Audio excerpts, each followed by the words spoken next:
Good morning, class. Today we're going to learn about nutrition assessment methods under the unit called the Community Mobilization and Diagnosis. Therefore, I want to go straight to the methods of nutrition assessment. So, we have the methods called the ABCD of nutrition assessment that I want us to get familiar with. The first method is called anthropometry or the anthropometrical assessment. Anthropometry. And the anthropometry, the word anthropo means human, and the metry is the measurement. Therefore, anthropometry is the study of measurement of human body parts and proportion. In anthropometry, we measure the following measurements. The first and foremost is called the weight. We measure the weight using the weighing scale. Then we also have the height.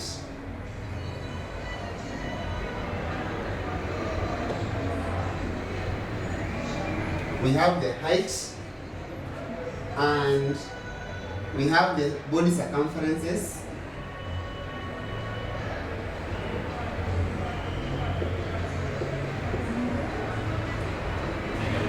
So, weight we measure using the weighing scale. The height, for the adults we use the stadiometer. Stadiometer for the adults. And this is the weighing scale. For the children, we use a length board to measure their length, because we measure the height for the adults and the length for the children who are unable to stand. And also we have the circumferences, and in body circumferences we have the following circumferences. We have the mid-upper arm circumference called the mark. Mark is measured at the mid-upper arm. Then we have the head circumference. The head circumference is measured for children to check for the occurrence of any disabilities or any malformation. We also have the waist circumference. Waist circumference is measured to check for the likelihood of having the non-communicable diseases such as the obesity, diabetes, among others. We also have the hip circumference.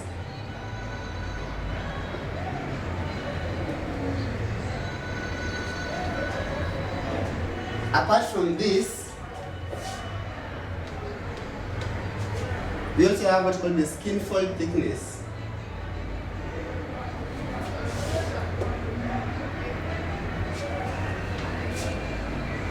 These four main measurements are the most common methods, measures under the anthropometry in human beings. So for you to do the anthropometrical assessment, you have to do the weight, the height, the circumference. We have the mark, mid-upper arm circumference. We have the head circumference. We have the waist circumference. We have the hip circumference. And also we have the fourth one as the skin fold thickness. So this is the first method of nutrition assessment called the anthropometries. The weight and the height can be combined to assess the individual nutritional status. So we can use the weight and height to compute for an individual nutritional status. For the adults, we can use the weight and the height to compute for the BMI, the body mass index, whereby the BMI is equals to the weight of an individual, the weight in kilograms, divided by the height in meters square. So for instance, if you have an individual who weighs 50 kgs, this is the weight, and the height is 1.7 meters. We want to compute the BMI for this client. So we say BMI is equals to 50 kg divided by 1.7 meters square. So I'm going to do the calculations to find the BMI of this client.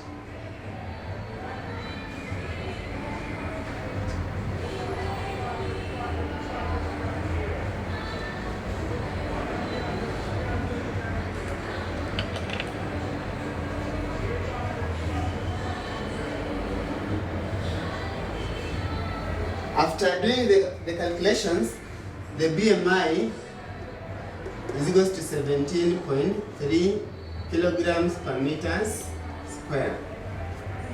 So what does these figures tell us? We want to see if this client has good nutritional status or has a poor nutritional status. Therefore, I'm going to take you through the BMI indices that indicates the nutritional status of an individual.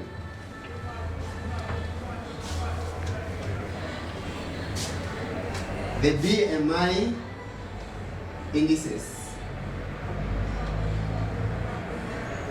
Any individual who has a BMI of less than 18.5 is underweight. Individual who has a BMI between 18.5 to 24.9 has a normal nutritional status. Individual between 25.0 to 29.9 has a BMI of overweight. And any individual between 30.0 to 34.9, we call that person has obesity called the grade 1. Grade 1 obesity. Therefore, then 35.0 to 39.9, grade 2 obesity.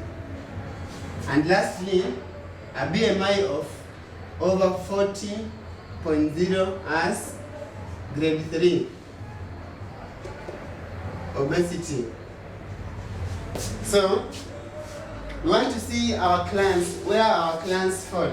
Our clients has a BMI of 17.3.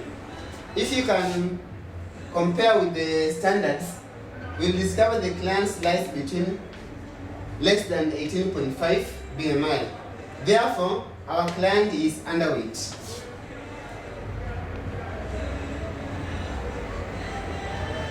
Our client is underweight.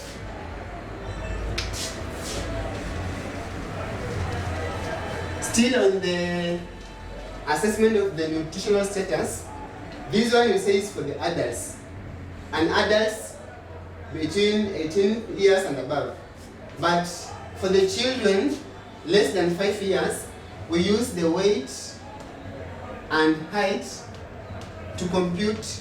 You can use the weight, height, and age to compute for their nutritional status.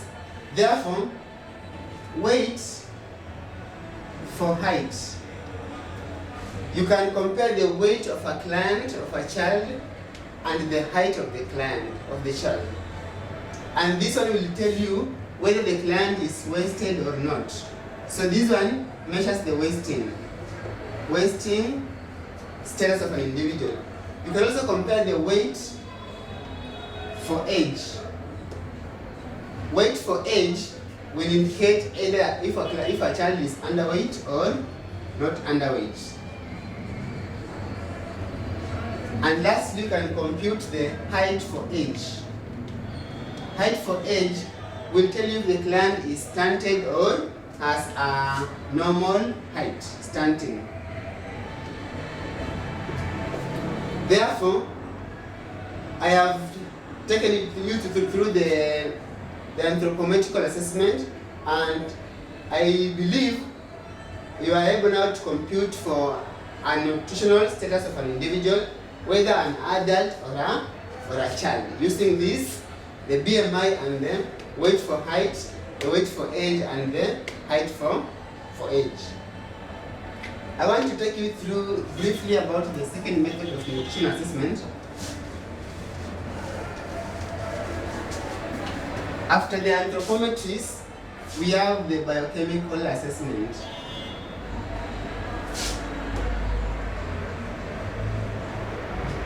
And in biochemical assessment, we are concerned with measurement of the individual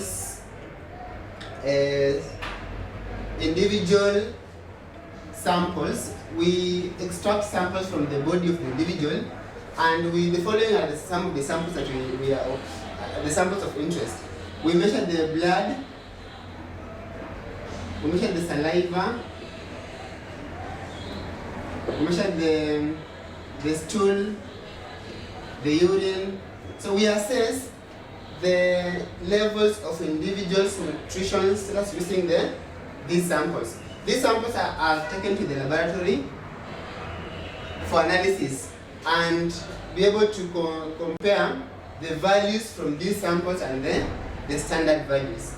So in nutrition, some of the biochemical assessment methods are as follows.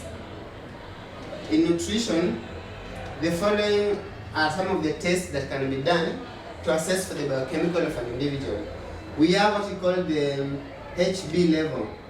HB level is the measurement of the blood hemoglobin, and it will tell you if the client is anemic or not anemia. So we measure the HB to measure the levels of the anemia, iron in the blood.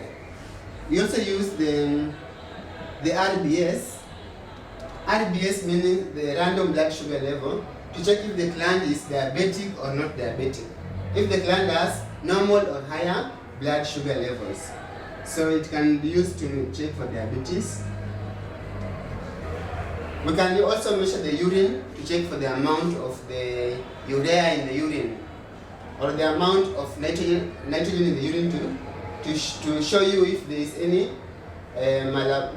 some defect in the body metabolism. So in biochemicals, we just use the samples that has been extracted from the body of an individual, taken to the laboratory, then we compare the values with the standard values. This is the second method of assessment. The third method is called the clinical assessment. And in the clinical assessment, we use physical examination of an individual to assess for the nutritional status. For instance, in physical examination, we can check, for instance, the skin of an individual. On the skin, we can check for the levels of dehydration. We can also check for instance, we have the palm.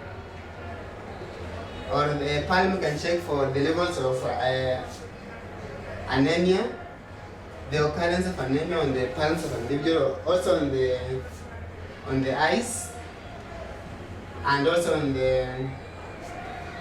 You can also use the hair to assess the levels of maybe the zinc and proteins. So in clinical assessment, we just use the physical. We just do the physical examination to assess an individual nutritional status. Lastly, the fourth method is called the dietary assessment.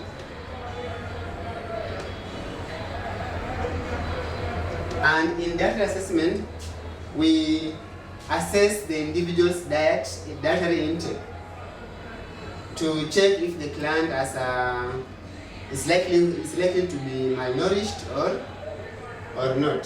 So in dietary assessment, we have various methods like the 24-hour recall. 24-hour recall,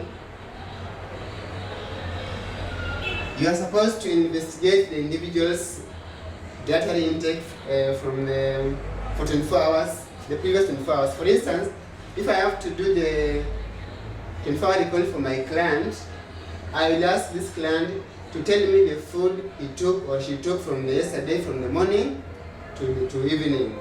In 24-hour recall, we check for the amount of food taken, the type of food taken, the method of cooking that was used, the ingredient used,